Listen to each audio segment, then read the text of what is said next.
Hey guys, welcome back to another episode of Nanny News. It's your host, Ashley Cunningham, aka Nanny Announcements. And like we said, this channel brings you all the good, the bad, and the juiciness of the nanny industry. And this story is a very hard subject to talk about, but it's a story that needs to be shared. So sit back, relax, and get ready for another juicy episode.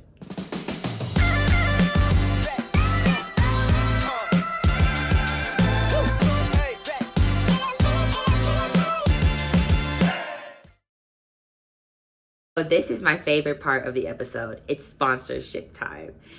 Are y'all ready to hear the sponsorship for this episode? This week's sponsorship is Jesse's Jamboree. We love you, girl. Thank you so much for sponsoring our episode, and we're so excited to be able to promote your new business adventure. So what is Jesse's Jamboree, you may ask? Well, Jesse's Jamboree offers imagination yoga to children, also teaches mindfulness to the children as well. She has trainings though. Okay. She has trainings for us caregivers and also for the families as well. I think it's very important that families and caregivers learn about mindfulness. But I think what you're doing, Jesse, is so amazing by teaching it to the children and like incorporating that and making that as like your big goal of making sure that children learn about mindfulness. Because if I learned about how to be mindful with my brain and how to think positively about situations and learn how to not overreact and take deep breaths when I'm going through situations, then I could tell you right now that half of us would be a whole different person if we would have learned those things when we were younger at our age. So kudos to you for showing these kids out here what mindfulness is. We actually saw your live the other day where she went on live, you guys, and shared this very beautiful testimony basically about how one of her children that she's been working with and teaching about mindfulness actually he meditated on his own. Like he went into his own little, it was like, I'm going to go over there and just meditate and relax and get, mindful, get in my mind and do some of my mindfulness. And like, I just was like, I had tears in my own eyes for you because I just know as a nanny and as a business owner, like how rewarding that one moment was. Like you doing it and whatever you're doing is obviously working and whatever you're doing is obviously impactful like always, but it's very impactful and we kudos to you for that. You guys, she is offering though something very new and that I think that we all could go to support is virtual imagination yoga classes. She offers these and I think that is just beautiful, like just what she like sharing her knowledge and just sharing her wealth, her growth with us and just wanting us to be here with her, So if you guys want to know more about Jesse's Jamboree, you want to give her a shout out, you want to go learn about mindfulness because you don't know what the heck mindfulness is. You want your children to learn about mindfulness because right now they're going crazy. I'm laughing at myself at that one. Then please, you guys, go give my girl Jessie a big old welcome at Jesse's Jamboree. And thank you so much, Jessie, for sponsoring our episode. We love you over here at Nanny Announcements. We can't thank you enough for what you bring to this industry, but just sharing it with us and sharing your knowledge with us and just being who you are. You have such a beautiful spirit and are a very beautiful person inside and out. I can feel your energy through our phones and our phone conversations because we have yet to meet in person yet. So I could just feel it and I just know that it's genuinely good and it's just so impactful and just amazing. So we love you, Jessie. We love Jesse's Jamboree and we're so proud of you and excited for your new adventures of Nannypreneur. Love you guys. Go check out Jesse's Jamboree if you need for more information. Now, let's get back to the good, juicy parts of today's episode.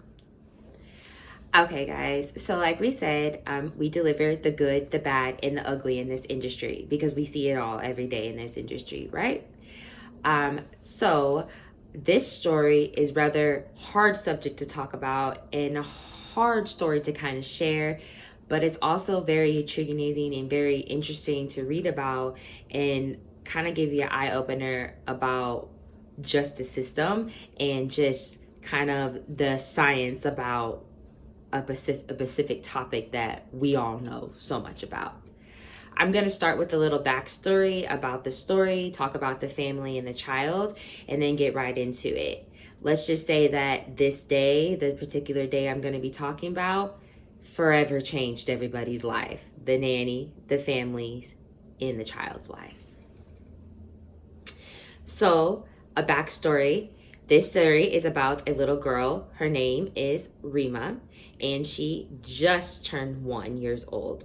Actually, the day of the, where I'm going to talk about here in a little bit, this all happened on the day of her birthday.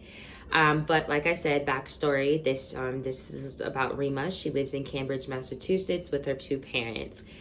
This is the weekend before her birthday, and she had a big old birthday party, right? They had family members come in town from all over the world, and they had a super big birthday party because she is the only grandchild on both sides of the family. So we all know that the little girl, she had one of the best birthday parties ever. So everything was going great. The weekend went fine, and then came the day that the nanny was coming in, and it was actually the little girl's birthday party. The nanny came in, and her name is Adriel Brady McCarthy, but they call her by Ash. So you'll hear me say Ash a lot, and that is the nanny, okay? So Ash came in for the day, and she came in around her usual time, which I believe it was around 8:38 each day that she would come in. The morning went perfectly fine. Her, Ash, the mother, and Rima, they were all sitting on the floor playing with the new toys that the little girl had just received for her birthday party. Everything was going smoothly fine, and then it was time for the mother to leave. The mother left around 9:30 a.m., okay? Try to remember these dates, these times in your head, because they do play a key role in this story that I'm going to share. So the mother left at 9:30 a.m., and as we all know as nannies, she had a very big weekend. The little child's only 1, and she had a very big weekend, so there was some separation anxiety going on. They say in this in the article that this happens usually, that the child gets very upset when the mother leaves. So we all know, if you're a very experienced nanny or a career nanny, that you know that this is some as a form of separation anxiety, right? And there's ways that you have to handle it as nannies, and there's certain things you have to do, right? Educating yourself is the number one part about that. So the mother left around 9:30. Of course, the child, Rima, was very, very, very upset. And so the mother, she checked in around 10:15. She had texted Ash and asked if Rima had finally calmed down and if everything was okay. And Rima had, Ash had said that Rima had actually fell asleep and is taking a little nap. The mother kind of thought to herself that that was a little weird because the child never takes a nap that early. But the mother was kind of going off of that the child had a very big weekend. Her schedule was off. Everything has been off all weekend, so she must be tired. So this a little bit more throughout the day. The mother hasn't, there's no more communication with the mother just yet. But around 1 o'clock in the afternoon, a family friend came over, and this was all agreed together. Like this was all agreed beforehand. But the family friend had brought over her child, and Ash was going to be watching the child and Rima at the same time. Well, when the family friend dropped off her son to Ash around 1 o'clock in the afternoon, Rima was still sleeping. But the family friend didn't have prior knowledge that Rima has been sleeping since 9:30. So the family friend dropped off her kid. She did what she needed to do. She came back around 4. But yes, she came back around 4 to pick up her son, and Rima was still sleeping. So the family friend kind of asked, like, is she okay? Like, is everything okay? And she was like, oh no, she ended up waking up a few minutes after you have left. She said that she had put her in a high chair, but while she was feeding her, Rima had fell back asleep. So she had transferred to the crib. So a family friend picked up her son, bada bam, bada boom, like, okay, cool. Like, you know, as a family friend that doesn't, you know, we didn't know Rima's been asleep till 9:30. So as if somebody was telling me that as the nanny, I would assume that, okay, like, okay, that sounds about right. Like, okay, that's weird that she fell back asleep. Maybe she's not feeling well, things like that. So, you know, it's 4 o'clock and the parents are starting to come, you know, family members are starting to come inside the house because it's time for, you know, the celebration of the birthday party. And when Rima's grandma walked in and grandma's walked in, the grandma had this feeling that something ain't right. The child's been asleep for almost all day. Yeah, something ain't right. So the grandma did what she did best, y'all. And she walked into that room, and this is where the story gets very hard to handle. So if you have had any prior experience with like child loss or child syndrome, things like that, please note that this subject that I'm about to talk about is very hard. So, you know, viewer discretion advised. If it triggers you, please do not watch, or please, just get the help that you need after watching if it triggers. But basically, when the grandma walked into Rima's room, she found Rima unresponsive. And so, yeah, that's where it all begins. Rima was found around 4:30 by her grandma unresponsive. The parents had yet to came home yet, but around, 15, 20 minutes later, after the grandma walked into the room, the parents had walked into the house. So Ash, the nanny, runs up to the mom and says, "We have a problem. We cannot wake Rima." The mother says that when she walked into that room, she knew that her life for forever has changed. She could have that feeling in her gut, in her like that mom feeling that her life was about to forever change. The mother said all she remembers is walking into her room, seeing her child in her crib, unresponsive, and she said the next thing that she remembers is police officers coming in, paramedics coming in, people yelling, "Oh my God, it's the child's birthday. Oh my God, it's her birthday. Oh my God." Like people yelling, like everything that's going on. And the mother just that's like all she could remember. Like that's just all the fond memories that she has. So the baby was rushed to the hospital. When they got to the hospital, they immediately did scans of her body because they could tell that there was no physical damage of her body. So this is where, as a nanny, you're starting to put things together. The child had no physical harm on her body. So what does that entail? That means that there was physical damage internally that we could not see. So the very first thing that they did for the child when she got to the hospital was a CAT scan. And that's where they were revealed that she had major swelling in her brain.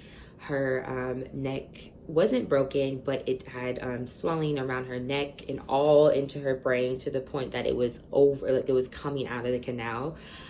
She also had a fractured, little fractures on her little arms. And that's when everything turned around in this story. So clearly this was some form of child abuse is what they were trying to perform. And the child abuse that they were automatically assumed was that it was the shaken baby syndrome, that the baby was shooken. And we all know what happens with that. Based on all the CAT scans and the MRIs, that's what happened. So they had to do an investigation in the family's home.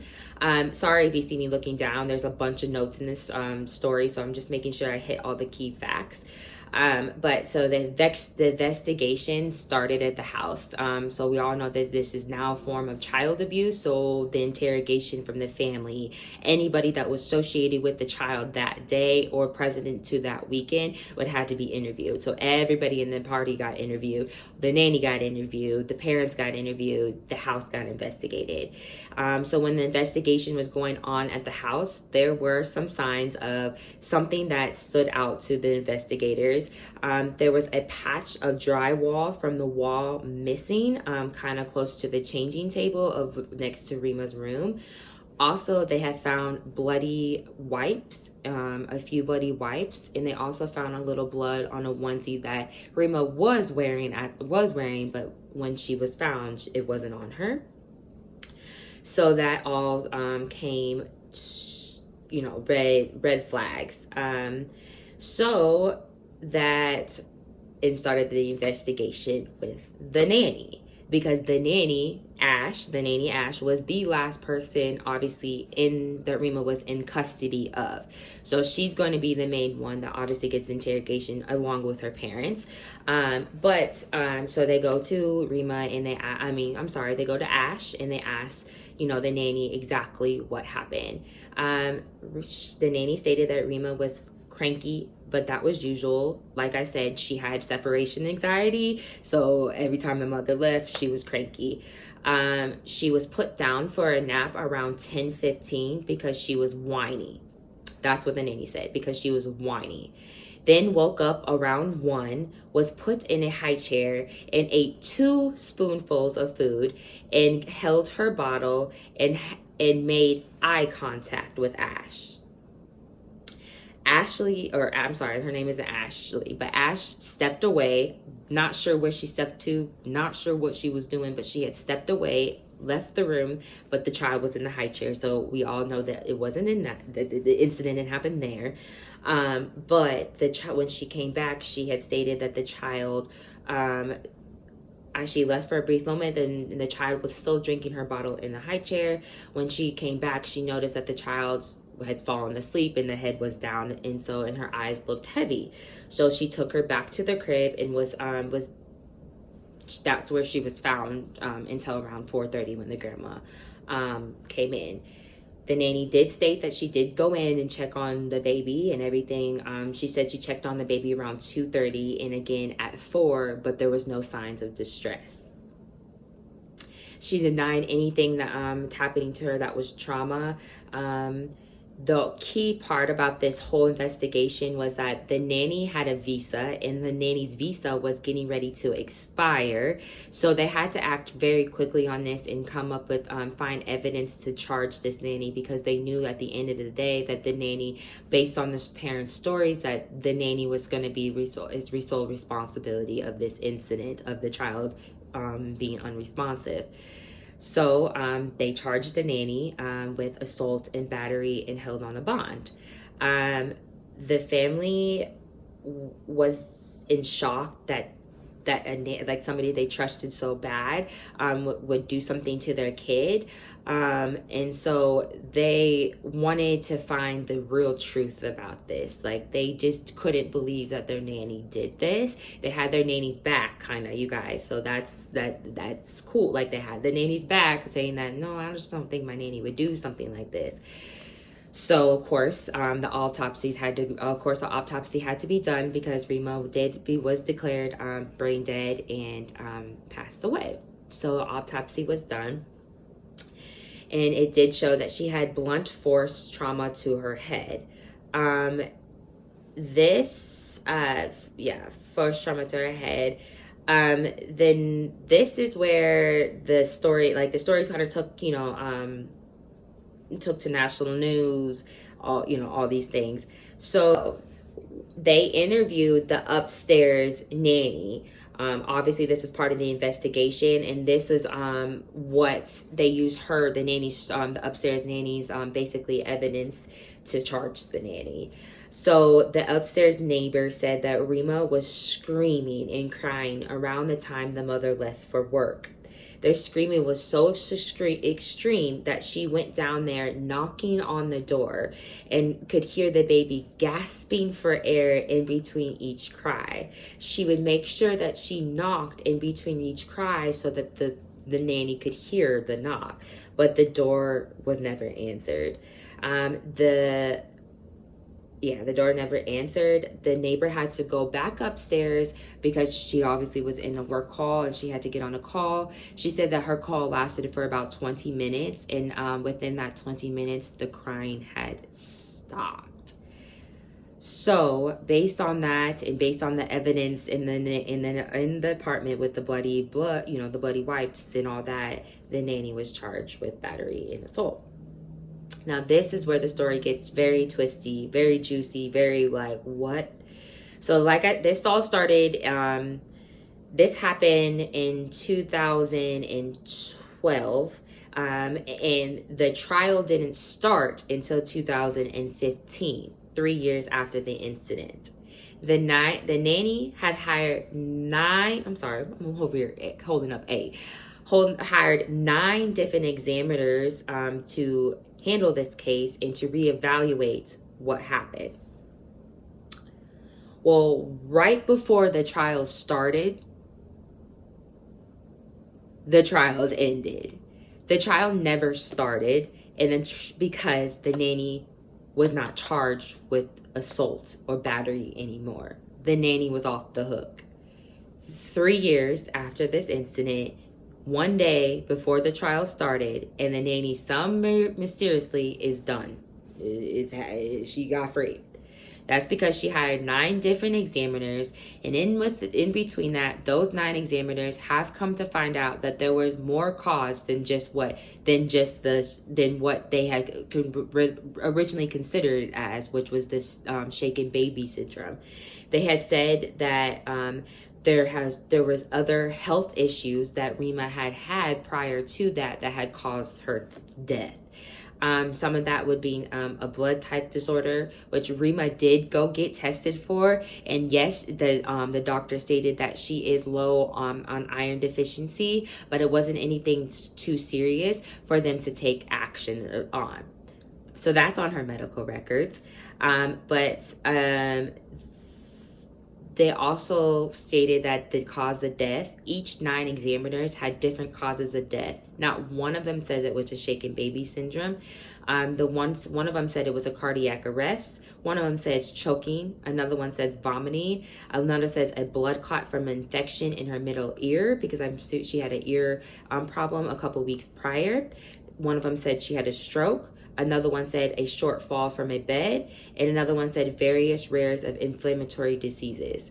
So these are what the causes of what these 9 examiners have came up with after their pre-knowledge after them going through this investigation. Y'all, this story, I was just like, so the nanny is off the hook. The nanny is free. The nanny is living, I guess, a life that's somewhat normal to her, I guess, in this incident. And the family has learned how to grieve through this process. The child, Rima, never got justice for her issue. She never got to get a voice heard. That's what the parents have said in the article, and that's what the parents have struggled with the most with this grievance process, is that their child never got an answer, never got to share her voice, never got to really share her story. They know that Ash got off the hook, and as a nanny, and as if y'all read this article and really get into deep with it, I just shared a glimpse of it, but if you really read the article and really read the facts about it, this nanny got off the hook. And I don't know if this has to do with the racial profiling thing, because the nanny, the child was an Indian child and the nanny was a white nanny. But this story blew my mind when I read it. I could not believe that a nanny got off the hook for basically murder and now gets to be okay, but the evidence have shown that she did this. The CAT scans alone is enough for me. My child has brain bleeding. There's not enough, you shaking a baby is obviously going to cause brain bleeding, but her having a cardiac arrest isn't going to cause her to have a brain bleed as bad as the CAT scan showed it. Her vomiting isn't going to have a brain bleed in her head as bad as her showing it. Her having having a choking issue isn't going to have a brain, bleeding in her brain as bad as they said. This baby had something done to her that we all know as nannies that we're not this is a big no-no. It sounds like the nanny got frustrated with the child when the mother left around 9:30. It sounded like when the neighbor did almost try to save the child's life, but obviously wasn't able to. But yeah, it sounded like this nanny got frustrated. You guys got very frustrated, and it took her a frustration out on the child. This story is just, it's very interesting, eye-opening for sure, because the fact that you could get away with something like this is very eye-opening to me, because I just don't understand how. But like I said, our justice system is all messed up, and we all know that. So, yeah. Anyways, y'all, like, yeah, so we all know that this, it's just, yeah, this subject is a very hard subject. And like I told you, like, we deliver the good, the bad, and the ugly. And when I read this story, I wasn't sure if I wanted to share this type of story with you guys. But after reading the story and reading more facts about it, I was like, oh no, I gotta share this with y'all, because there's some juicy details in here. Like, just the cat, like what the results when she got the CAT scan, and there was bleeding in her brain, and just based off the neighbor story, how the child was screaming bloody murder, and then all of a sudden she wasn't. Then like that it doesn't tie up to me. And being a nanny and working with children and getting frustrated with children, I just don't see, like, I just don't see it. It bothers me. So I want to hear your guys' thoughts. I want to hear your thoughts about this story. I want you to comment below. What do you think about this? Was this a hard subject to talk about? Yes. Do you think that what the examiners came up with is true, or do you think that it's not? Like I told you, I have my opinion. I don't think this nanny should not be living free right now. She should be behind some bars doing some time for her action that she decided to take to do. So yeah, this is an episode, and this is nanny news for you for this week. It's a very juicy, very hard subject, but a story that needs to be shared, and a story that needs to be get out. Yeah, this happens, and as you see, our justice system is messed up for even children. So yeah. This is it of the episode of Nanny News. Before we end, we want to remind you all that we are now promoting and offering sponsorships. We want to promote your business. We want to announce your business. We want to get your business, your brand out to anybody in this industry. So we are offering sponsorships for you to be able to sponsor an episode of Nanny News. Inside your sponsorship, you will get a 3 to 5 minute segment in my episode, like the one you just saw just a few minutes ago. You'll get in that segment, I will talk about your business, what you sell, what you're promoting, if you have any sales coming up, if you want to provide a discount code for my subscribers. We will announce it all in your 3 to 5 minute segment. Also, I will make a special post or reel on my Instagram page, Nanny Announcements, and that will be able to promote your business as well. These memberships are offering for $25. If you would like to purchase a membership, the link is in the description box below and is also in our bio in Nanny Announcements. So get your business out there. We want to promote you. Let us promote you. All right? I hope you guys enjoyed this episode of Nanny News. I know it was a hard one. I know it was very, very juicy, but this is part of our industry. These are stories that need to get put out. I hope you all have a great rest of your week, and I will see you all very next Friday. Bye.